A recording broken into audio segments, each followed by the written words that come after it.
everybody, welcome back to Tenza Motorsports. Today is a long time coming, this little discussion video I've had lots of questions about, and it's something that I promised a long time ago and I just haven't delivered on it yet because we've been so busy this last summer. I am here in my super dirty garage because I haven't even had time to clean that. I've had a brand new creeper that I was really excited to purchase just off camera over here. I haven't even had time to unbox that yet.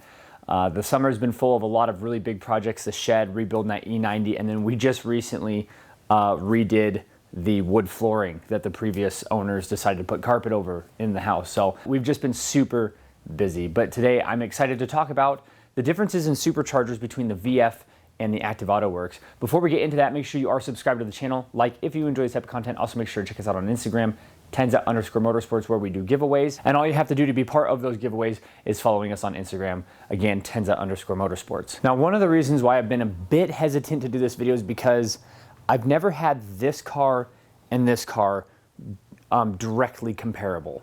So I know everybody gets all upset when you talk about stages, but it's an easy way to kind of talk about these superchargers.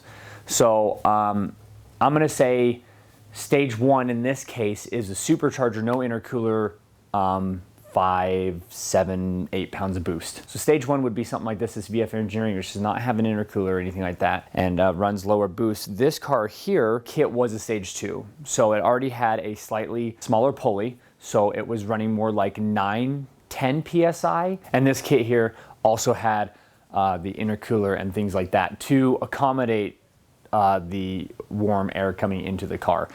Rarely feel any heat soak on this car. It's like non-existent. People say that they do, but when I touch the intercooler on this car, it's like room temperature on one side and it's like ice cold on the other side. Even in the middle of summer, it could be 110 degrees outside and it just runs so cool.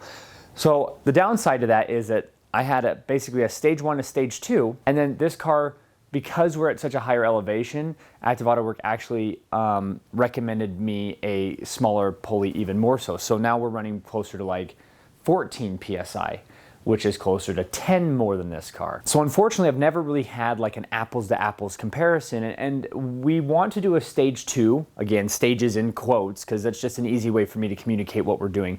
I want to do an intercooler and a smaller pulley on this car. The ultimate goal on this car is to turbocharge it at some point. She's really wanting a turbo back in her life, especially where we bought that E90 and it's naturally aspirated and we got rid of her F30 that had a turbo on it. So she wants a turbo back in her life.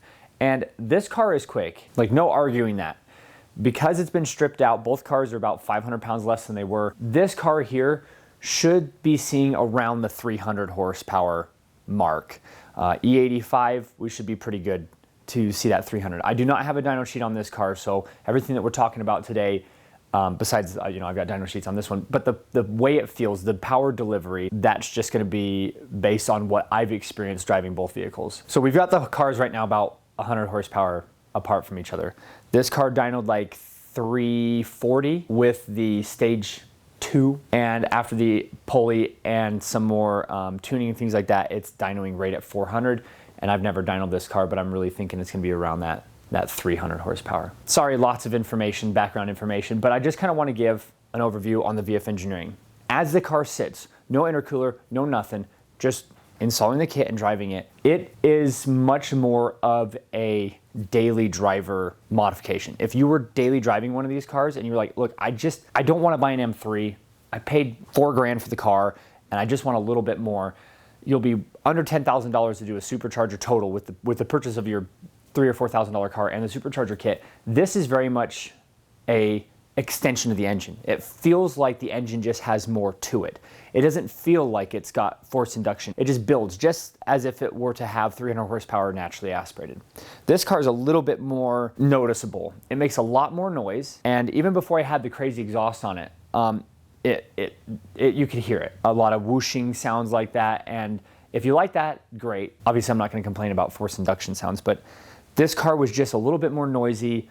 It had a little bit more of like a power band, I guess, to it. It'd get up and it would feel similar to this, and then all of a sudden it would just kind of like turn on. I just feel like this felt more of like a turbocharger system, where this supercharger here just was really, really smooth. They're both centrifugal style superchargers, so they're basically a belt driven turbo. And yeah, that's just that's really what I've been noticing on this car, is it just feels so normal, so natural, where this one will kind of click on and off if you're not being careful. You're in a corner and you get up past about 3,500 RPMs and it can kind of almost like, jumps on you, especially with the variable valve timing. Comes in and out at different RPMs. And again, unfortunately, even though we're wanting to do a stage 2 on this, then they still won't be perfectly comparable. I know that when Rev Match, who's our tuner, and I'll have all of his information down in the description below, I know when he first started tuning this car, he was like, oh my gosh, this tune's garbage. And it was just the flash tune from Active Autowork. And I'm not blaming Active Autowork, they just kind of put a generic safe tune on your car because they don't want anything to happen and then you come back and be like, hey, your tune killed my car. And so he went through, cleaned it all up, made it running a lot nicer. But until I get E85, I want to see that big jump. Because right now, you know, with him tuning and playing around with stuff, I don't know. Let's just say that we see an extra like 20 or 30 horse. I want to see that 40 or 50 horsepower bump. So I'm really hoping to dyno around 450 after E85. And stage 2 on this, if we could get around like that 350, 360, I'd be really happy with this car. And then let's just talk about this compared to like an M3, for instance. So you put a kit on your car like this, and you're gonna be dynoing what an M3 dynos.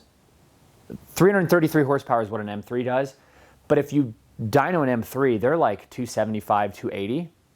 So all you have to do is get close to that number because the torque in these M54s is more intense than the S54. So torque-wise on the S54, it's 270 crank, and so you're gonna see low 200s on the dyno from an M3. Well, that's what these do without anything done to them. I think these will dyno basically right at 200, if not just a little bit more than 200 foot-pounds. That means you're only 20 less than an M3. So putting a kit like this on your car will put you right at, or maybe even slightly faster than an M3. This kit, if everything goes well, which it never does, but if everything goes well, this kit can be put on with you and a buddy on a fat Saturday with an order of pizza. I mean, it's really that simple. This one was a little bit more difficult because all the charge piping and stuff like that. It took us a couple days to get that on. And so it's just a little bit more involved with the charge piping. If you're daily driving a car, you're not trying to make a ton of horsepower, this supercharger is easy in, easy out, totally reversible. It's really not that expensive compared to, again, buying an M3. You're like, well, I want 300 and something horsepower. This guy right here. And the other thing I want to talk about is if your engine is healthy, you can put superchargers on. Don't worry about like, well, it's got couple 100,000 miles. This has 220 on it, and we've been beating this car. It's great. The engine runs like a freaking champ. In fact, it's actually running better than my engine that I rebuilt, and we'll get into that in a different video. I know what's going on, I think, a mistake that I made. So don't be scared to supercharger high mileage M54 as long as all of your maintenance is being done. You're checking all of your vacuum lines and your crankcase ventilation, and you've got gaskets that aren't leaking. If it's been well maintained, good oil changes, you should be good to put on a supercharger. Now let's go into this kit here. This kit has been discontinued, the stage 2. I think they still have the stage 1 floating around, but that doesn't stop people from reselling kits. And again, if they've got the stage 1, the difference between stage 1 and stage 2 is a pulley and the intercooler piping. So if you bought a stage 1, you could technically make your own stage 2 kit. It's really hard to say on camera. It's really hard to explain how the cars feel without actually being in them. But I'm gonna try to wrap up my thoughts here because I tend to ramble a little bit.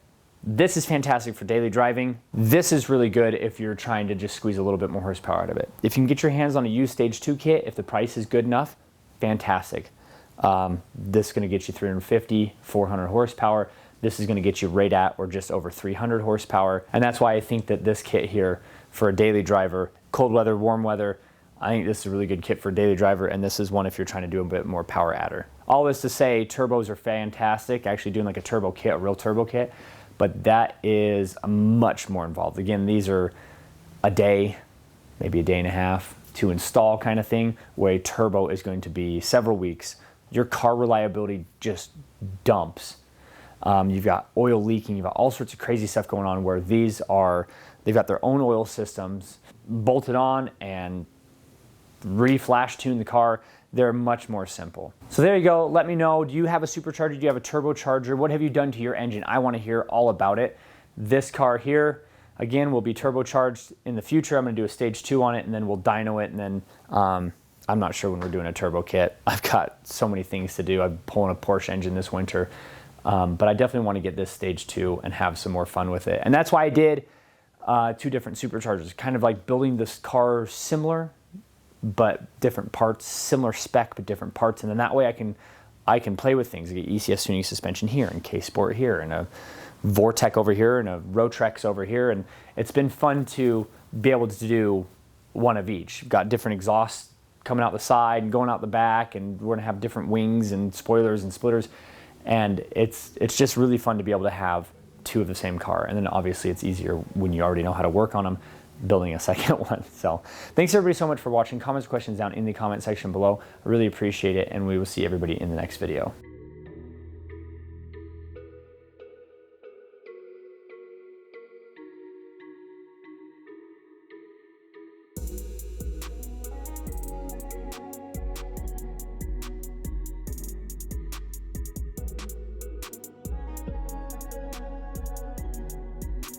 Bam!